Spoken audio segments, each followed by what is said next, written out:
न देणाऱ्या सरकारचा शिंदे सरकार, फडणवीस सरकार, हे पवार सरकार, अरे आमच्या मागण्या मान्य करा, विद्यार्थ्यांना गणवेश देना फसवणारा या नालायक सरकारचा अरे कोण म्हणते देणार नाही, विद्यार्थ्यांना गणवेशापासून वंचित ठेवणारा या गडबडी सरकारचा ओके सरकार, ओके सरकार, हे मिंदे सरकार, हे फडणवीस सरकार, विद्यार्थ्यांना गणवेश मिळालाच पाहिजे, विद्यार्थ्यांना गणवेश मिळालाच पाहिजे, शिवसेना प्रमुख माननीय बाळासाहेब ठाकरे यांचा उद्धव साहेब तुम आगे बढ़ो, हम तुम्हारे साथ हैं, उद्धव साहेब तुम आगे बढ़ो। सोलापूर महाराष्ट्रातील महायुती सरकारने प्राथमिक शालेय गणवेश व शालेय साहित्य वाटप अंतर्गत जाहीर केलेल्या एक राज्य एक गणवेश योजनेचा पूर्ण पज्जा उडाला आहे। म्हणून शालेय विद्यार्थ्यांना त्वरित गणवेश व शालेय साहित्य वाटप करा, यासाठी शिवसेना उद्धव बाळासाहेब ठाकरे पक्षाच्या वतीने जिल्हाधिकारी कार्यालय समोर सोलापूर महानगर प्रमुख विष्णू कारंपुरी महाराज यांच्या नेतृत्वाखाली व जिल्हा प्रमुख प्राध्यापक अजय दासरी, शहर प्रमुख महेश दाराशिवकर, दत्तात्रेय पंत वानकर, शरणराज केंगणाळकर यांच्या प्रमुख उपस्थितीत भव्य निदर्शने करण्यात आली। या निदर्शने कार्यक्रमात महाराष्ट्रातील शिंदे, फडणवीस व पवार सरकारचा निषेध करण्यात आला।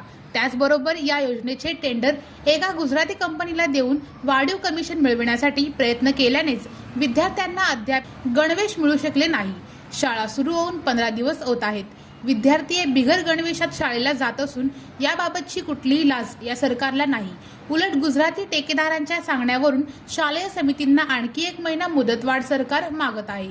या आंदोलनात विद्यार्थिनींनी देखील केसरकर काका आमचे गणवेश कुठे आहे असे फलक घेऊन निदर्शनात सामील झाले होते। यावरून महाराष्ट्रातील भ्रष्टाचारी महायुती सरकार आता भ्रष्टाचार शिक्षण खात्यापर्यंत आणून ठेवले आहे, याचाही जाहीर निषेध सदर निदर्शनाच्या वेळी करण्यात आला आहे। या निदर्शने कार्यक्रमात शिवसैनिक, महिला व विद्यार्थ्यांनी शिवसेना प्रमुख माननीय बाळासाहेब ठाकरे यांचा विजय असो, उद्धव साहेब आगे बढ़ो हम तुम्हारे साथ हैं, आदित्य साहेब तुम आगे बढ़ो हम तुम्हारे साथ हैं, एक राज्य एक गणवेश योजना त्वरित रद्द करा, प्राथमिक विद्यार्थ्यांना त्वरित गणवेश मिळालेच पाहिजे, राजीनामा द्या, शिक्षण मंत्री राजीनामा द्या, कोके सरकार हाय हाय, विद्यार्थ्यांना गणवेश पासून वंचित ठेवणाऱ्या सरकारचा धिक्कार असो, आमच्या मागण्या मान्य करा नाहीतर खुर्च्या खाली करा, कोण म्हणते करणार नाही, केल्याशिवाय सोडणार नाही, अशा घोषणा दिल्या। त्यानंतर माननीय जिल्हाधिकारी यांना जिल्हा प्रमुख अजय दासरी यांच्या नेतृत्वाखालील शिष्टमंडळाद्वारे शालेय गणवेश त्वरित वाटप करावे व इतर मागण्यांचे निवेदन देण्यात आले। सदर निदर्शने कार्यक्रमात वरील प्रमुख पदाधिकाऱ्यांसह संतोष पाटील, पूजा खंदारे, रेखा आडकी, स्वाती रुपनवर, धनराज जानकर, बाळासाहेब गायकवाड, संदीप बेळमकर, लहू गायकवाड, अनिल कोंडूर, रेवणसिद्ध बुक्कानुरे, सुरेश जगताप, सोमनाथ बंदपट्टे, अमित भोसले, विजय नीली, सैदप जगडेकर, शेखर इराबत्ती, चंद्रकांत मानवी, अनिल दंडगुले, दत्ता माने, सुभाष सातपुते, सचिन गंदुरे, शिवा टोकळे, बाळासाहेब पवार, मीनाक्षी गवळी, अण्णा गवळी, आबा सावंत, सुरेश शिंदे, दिलीप सागर, विजय मेटे, दीपक दुधाळ, वैशाली सातपुते, मारुती कानापुरे, राहुल परदेशी आदी शिवसैनिक पदाधिकारी मोठ्या संख्येने उपस्थित होते। गद्दार आणि मिंदे सरकारनं असं धोरण ठरवलं की एक राज्य एक गणवेश, परंतु शिक्षण मंत्र्यांनी स्वतःचा खिसा भरण्यासाठी विशिष्ट कंपनीकडून माल खरेदी केला आणि विशिष्ट कंपनीला दिलं, परंतु त्यांनी ऐनवेळी हात वर केल्यामुळं सोलापूरच्या बाजारपेठेत किंवा सोलापूरच्या रेडीमेड जे कपडे तयार करतात त्यांच्या ठिकाणी हा माल आला आणि त्यांनी अचानक आल्यामुळं ती ऑर्डर पूर्ण करू शकले नाही आणि आमचे विद्यार्थी गणवेशाविना या ठिकाणी राहिलेले आहेत। या सरकारला पक्ष फोडायसाठी पैसे आहेत, बाकी धंदे करायसाठी पैसे आहेत, परंतु विद्यार्थ्यांच्या गणवेशासाठी पैसे नाहीत। हे अतिशय दुर्दैवी बाब आहे। या सरकारनं जनतेला फसवलं, आता विद्यार्थ्यांना देखील फसवत आहेत, परंतु जनता आता शहाणी झालेली आहे। लोकसभेला याची झुलूक महाराष्ट्रानं दाखवलेली आहे आणि विधानसभेत सुद्धा आम्ही हा पुनरावृत्ती केल्याशिवाय राहणार नाही आणि जोपर्यंत विद्यार्थ्यांना गणवेश मिळणार नाही तोपर्यंत शिवसेना स्वस्थ बसणार नाही। जय हिंद, जय महाराष्ट्र। सोलापुरातील जिल्हाधिकारी कार्यालयासमोर शिवसेना उद्धव बाळासाहेब ठाकरे पक्षाच्या वतीने विद्यार्थ्यांना गणवेश देतो म्हणून, त्यांना 25% शालेय साहित्य देतो म्हणून फसवणूक केलेल्या सरकारविरुद्ध आम्ही निदर्शने करत आहोत। यामध्ये हे खोके सरकार अनेक क्षेत्रामध्ये भ्रष्टाचार केलेला आहे।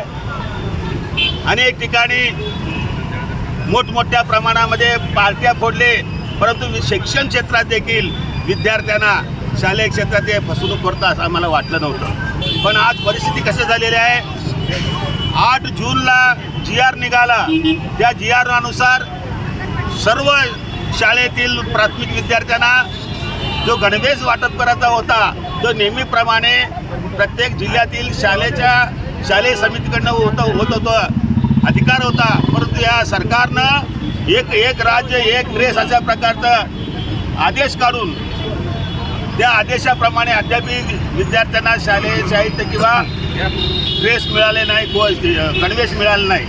खरं पाहता तेव्हा त्याहून भयानक गोष्ट समोर आलेली आहे। या पूर्ण गणवेशाचा ठेका एका गुजराती कंपनीला दिलेला आहे। त्या गुजराती कंपनीनं जास्त कमिशन न मिळाल्यामुळं त्यांनी याचं थांबवलेलं काम, आणि ते गुजराती कंपनीवाले काम ड्रेस शिवायचे ते सोलापूरला येऊन शिवायला लागले। अनेक कारखानदाराकडे आम्हाला दिसून येते। म्हणून हे सरकार शिक्षण क्षेत्र सोडलं नाही, गरिबाचं क्षेत्र सोडलं नाही, कामगार क्षेत्र सोडलं नाही, कुठलंही क्षेत्र न सोडता राजकारण करण्याचा प्रयत्न केवळ चालू आहे। म्हणून आम्ही आज या ठिकाणी विद्यार्थ्यांना गणवेश द्या आणि पूर्वीप्रमाणे शालेय समितीला तुम्ही अधिकार द्या, आणि त्याप्रमाणे आता 15 दिवस झाले शाळा चालू होऊन विद्यार्थी बिगर देशनं शाळेला जातात। 25% शालेय शाळेत अजून दिलेले नाहीत। एकूणच हे सरकार पूर्ण सपशेल झालेलं आहे। या नालायक सरकारला खाली खेचण्याचं काम जनता केले, आता मी करणार। परंतु आम्ही जोपर्यंत शालेय विद्यार्थ्यांना या ड्रेस कोडमध्ये गणवेश दिलं जात नाही आणि शालेय साहित्य दिलं जात नाही, तोपर्यंत आमचा इशारा आंदोलन आहे। यापुढे आम्ही रस्त्यावर प्रत्येक शाळेतील विद्यार्थ्यांना रस्त्यावर आणण्याचं सोडणार ना, अशा ठिकाणी घोषणा करतो। जय हिंद, जय महाराष्ट्र।